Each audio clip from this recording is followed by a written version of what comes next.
Hello everyone, how are you students. आज हम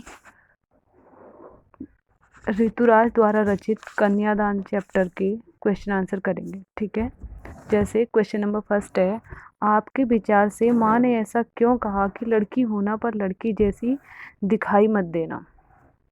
एक बार रिपीट क्वेश्चन सुनेंगे कि आपके विचार से माँ ने ऐसा क्यों कहा कि लड़की होना पर लड़की जैसा दिखाई मत देना।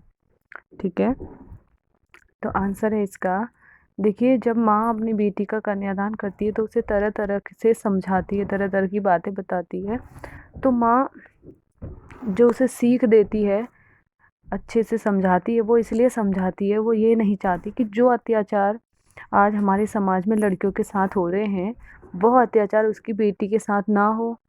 जैसे ससुराल पक्ष के लोग जो होते हैं, कुछ लोग हमारे समाज में आज भी ऐसे हैं जो अपनी पुत्र वधू को मारते पीटते धमकाते जला देते हैं।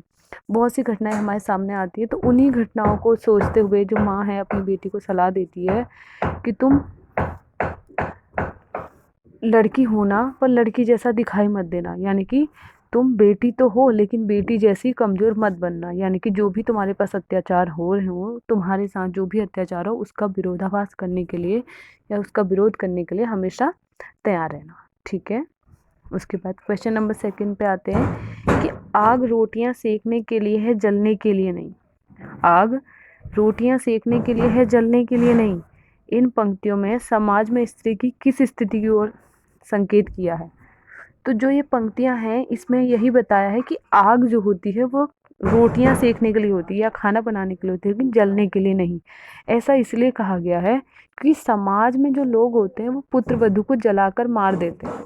ठीक है, तो इस स्थिति में समाज की में जो पुत्र वधू होती है या समाज की पुत्र वधू को जलाकर मार देने की ओर संकेत किया गया है। ठीक है, उसके बाद इसका सेकंड पार्ट है कि माँ ने बेटी को सचेत करना क्यों जरूरी समझा। माँ ने बेटी को सचेत करना जरूरी क्यों समझा।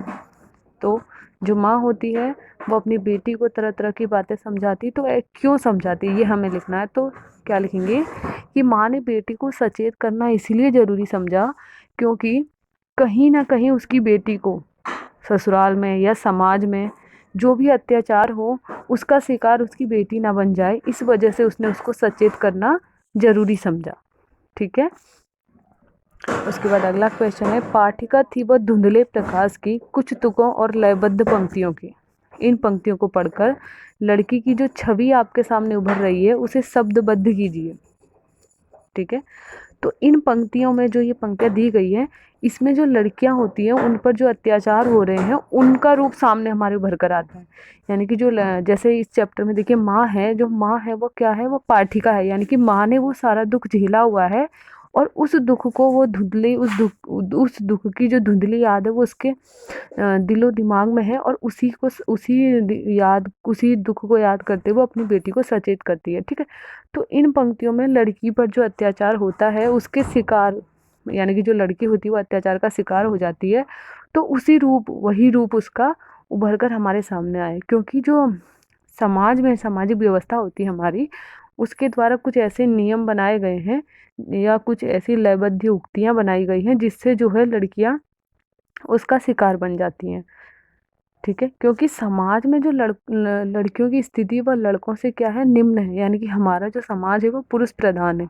तो यहाँ पर कहीं ना कहीं आज भी ऐसी चीज़ें हैं जहाँ पर लड़कियों को लड़कों से निम्न समझा जाता है। क्योंकि आज भी हमारे देश में मतलब हमारे देश की जो स्त्रियां हैं या जो नारियां हैं वो आगे सभी प्रत्येक क्षेत्र में आगे बढ़ गई हैं, लेकिन जो घर परिवार होते हैं उसमें लड़कियों की स्थिति या स्त्रियों की स्थिति वो क्या है, निम्न ही है। यानी कि पुरुषों के समान उनको घर परिवार में इज्जत या मान सम्मान नहीं दिया जाता। ठीक है, उसके बाद अगला क्वेश्चन है, माँ को अपनी बेटी अंतिम पूंजी क्यों लग रही है। माँ को अपनी बेटी अंतिम पूंजी क्यों लग रही है। देखिए जो माँ है, अंतिम पूंजी, सबसे पहले हम इसका मीन्स समझ लेंगे। अंतिम माने होता है आखिरी, पूंजी का मीन्स होता है धन। तो जो माँ होती है वो अपनी बेटी को बचपन से लेकर बड़े होने तक क्या करती है, अपने जो भी जीवन में उसने सीखा है, देखा है, या जो भी उसके संस्कार होते हैं, सब वह उस बेटी को भर देती है, उस बेटी को देती है, उस बेटी को सिखाती है। तो बेटी भी क्या होती है, माँ की छवि होती है या माँ की छाया होती है, ठीक है। माँ की तरह ही बेटी भी होती है। और जो माँ होती है वो अपने सुख दुखों को किसके साथ बांटती है, अपनी बेटी के साथ बांटती है, या अपनी बेटी को बताती है। तो अपने जीवन जैसे हम किसी चीज़ को बचपन से लेकर बड़े होने तक अपने पास संभाल के रखते हैं, तो वह क्या लगता है कि वही हमारी अंतिम पूंजी है, उसको हम बहुत अच्छे से संभाल के रखते हैं, ठीक है। तो वो हमारी क्या है, अंतिम पूंजी हो जाती है, या फिर वो हमारा जिस उस चीज़ से हम अत्यधिक स्नेह करने लग जाते हैं। तो ऐसे ही माँ जो है अपनी बेटी को अंतिम पूंजी मानती है, क्योंकि वो क्या करती है, अपने सारे संस्कार, अपने सुख दुख अपनी बेटी के साथ बांटती है। अपनी छवि जो उसकी छाया के रूप में वो बेटी होती है, तो जब वह उस बेटी का कन्यादान होता है या जब उस बेटी को विदा किया जाता है, तो उस समय माँ को वो बेटी कैसी लगती है, अंतिम पूंजी की तरह। यानी कि माँ को क्या लगता है कि अब मेरे पास कुछ भी नहीं है। जैसे हम हमारे पास कोई ऐसी चीज़ हो जो हमारे बहुत ही क्लोज हो या हमारे बहुत ही नज़दीक हो, अगर वह चीज़ हमसे दूर हो जाए तो हमें ऐसा लगता है कि अब हमारे पास कुछ नहीं। तो ऐसे ही जब बेटी का कन्यादान किया जाता है तो माँ को क्या लगता है कि अब वही उसकी अंतिम पूंजी है और वह भी उससे दूर हो रही है, ठीक है।